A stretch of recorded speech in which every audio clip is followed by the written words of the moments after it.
Un souvenir douloureux va ressurgir demain, celui de l'attentat de la station RER Saint-Michel il y a 30 ans. Il y avait fait 8 morts et un drame qui avait conduit à de nombreux changements sur la gestion du terrorisme en France. Laurence Nant, Lana Pegues et Fabienne ont retrouvé d'autres témoins dans un voyage qui a voulu retourner sur les lieux.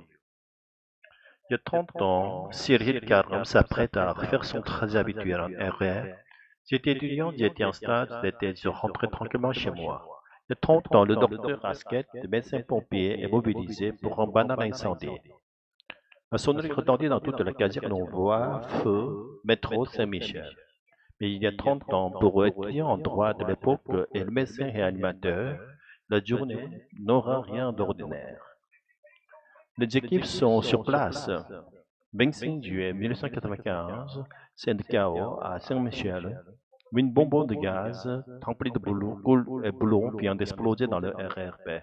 La bombe était dissimulée sous un siège. Cyril Caram avait pris place dans le même train quelques wagons plus loin.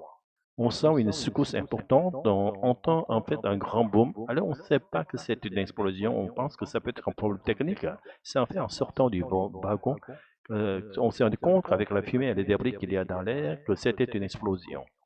Le docteur Zakatchkel est l'un des premiers à descendre en reconnaissance sur le quai. Et là, arrivé à dimanche, à stupeur.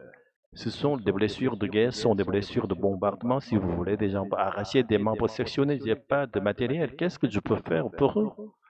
Eh bien, vont commencer à les examiner en disant, bah, premier médecin qui viendra ou les premiers pompiers, celui-là, parce que c'est plus grave, il peut attendre celui-là, il peut attendre un tout petit peu plus derrière cet attentat, la main du GIA, groupe islamique, armé en pleine guerre, civile algérienne, il reproche à la France de soutenir au gouvernement algérien en place.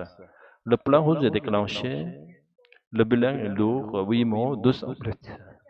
Ce quartier de la place Saint-Michel est transformé en hôpital de campagne. Les victimes les plus graves sont soignées à même le sol. Le parvis de Notre-Dame, vidé pour les hélicoptères qui évacuent les blessés.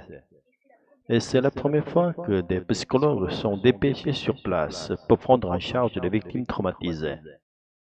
Dans les couloirs du RRP, une plaque discrète honore la mémoire des victimes. Tous ces mots, toute cette barbarie complètement pour rien. J'ai eu la chance de m'en être sorti, il fallait montrer que la vie continuait.